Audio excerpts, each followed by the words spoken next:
നമ്മുടെ റമദാനൊക്കെ വരാറായി. അപ്പോൾ അതിന് മുന്നോടിയായിട്ട് നമുക്ക് വീട്ടിൽ തന്നെ സമൂസ ഷീറ്റ് അങ്ങ് റെഡിയാക്കിയാലോ.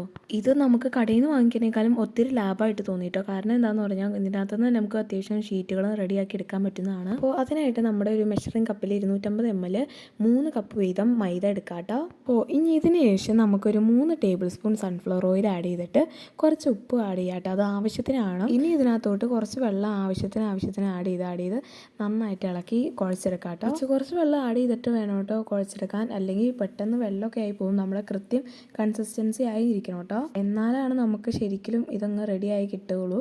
ഇനി നമ്മുടെ സമൂസ ഷീറ്റിൻ്റെ പാകം ആവണമെങ്കിൽ നന്നായിട്ട് കുഴച്ചിട്ട് ഉരുട്ടിയെടുക്കണം കേട്ടോ. അതിനുശേഷം അതിൻ്റെ മുകളിൽ കുറച്ച് ഓയിലും കൂടെ തടവിയിട്ട് അടച്ചു വെക്കാം കേട്ടോ. ഒരു 20 മിനിറ്റോളം റെസ്റ്റ് ചെയ്യാൻ വെക്കണം കേട്ടോ. എന്നാലാണ് നന്നായിട്ട് പുളിച്ച് പൊങ്ങുള്ളൂ.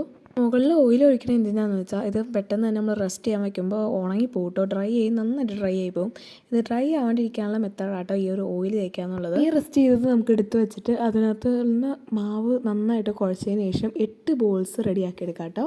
നമ്മളിവിടെ 8 ബോൾസാണ് റെഡിയാക്കി എടുത്തിട്ടുള്ളത്. ആ ഒരു എണ്ണത്തിനനുസരിച്ച് നമ്മളെടുത്ത മൈദയുടെ എണ്ണത്തിനനുസരിച്ചാട്ടോ. ഇനി ഇതിനകത്തുനിന്ന് ഒരു ബോൾ എടുത്തിട്ട് അതിനകത്ത് കുറച്ച് മൈദ തട്ടി കൊടുക്കാം കേട്ടോ. മൈദ ഇട്ടിട്ട് അത് നന്നായിട്ട് പരത്തി അങ്ങ് കൊടുക്കുക. നമ്മൾ ഈ ചപ്പാത്തിക്കൊക്കെ പരത്തും പോലെ പരത്തണം കേട്ടോ. പിന്നെ ഈ ഇത് ഒരെണ്ണം എടുത്ത് മാറ്റി വെച്ചതിന് ശേഷം അടുത്തും അങ്ങനെ എല്ലാം റെഡിയാക്കി എടുക്കാം. ഇതിനകത്ത് ഇപ്പോൾ കുറച്ച് പരത്തിയതിന് ശേഷം ശരിക്കും എണ്ണ തടവി കൊടുക്കണം കേട്ടോ. അല്ലെങ്കിൽ ഡ്രൈ ആയി പോകട്ടോ. ഇനി ഇതിൻ്റെ മുകളിൽ കുറച്ച് മൈദയും ഇട്ട് കൊടുക്കാം കേട്ടോ. മൈദ ഇട്ട് കൊടുത്തതിന് ശേഷം നമ്മൾ ആദ്യം പരത്തി വെച്ച ഒരു മൈദയുടേത് ഇതിനകത്തോട്ട് വീണ്ടും വെക്കുക. എന്നിട്ട് ശരിക്കും നന്നായിട്ട് ചപ്പാത്തി പരത്തുമ്പോൾ ശരിക്കും പരത്തി ഞാൻ കൊടുക്കാം കേട്ടോ. അങ്ങനെ 8 ബോൾസ് നമുക്ക് ഇങ്ങനെ പരത്തി കൊടുക്കാം കേട്ടോ. അപ്പോൾ നമുക്കൊരു പാൻ റെഡിയാക്കി എടുക്കാം കേട്ടോ. പാൻ റെഡി ആയതിന് ശേഷം നമ്മൾ പരത്തി വെച്ചിരിക്കുന്ന മൈദയുടെ മിക്സ് എടുത്ത് ഇതിനകത്ത് വെച്ചിട്ട് നന്നായിട്ടൊന്ന് ചൂടാക്കി എടുക്കുക.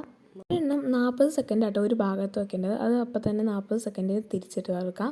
അങ്ങനെ എല്ലാം നമുക്ക് അങ്ങനെ റെഡിയാക്കി എടുക്കാം.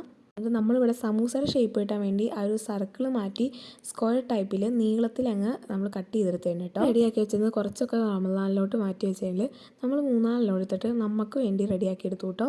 അപ്പോൾ അടിപൊളിയായിട്ട് റെഡിയാവുന്ന ഒരു സംഭവമാട്ടോ. അപ്പോൾ എല്ലാവരും ട്രൈ ചെയ്യണേ. അപ്പോൾ ഇന്നത്തെ വീഡിയോ ഇത്രയുള്ളൂ.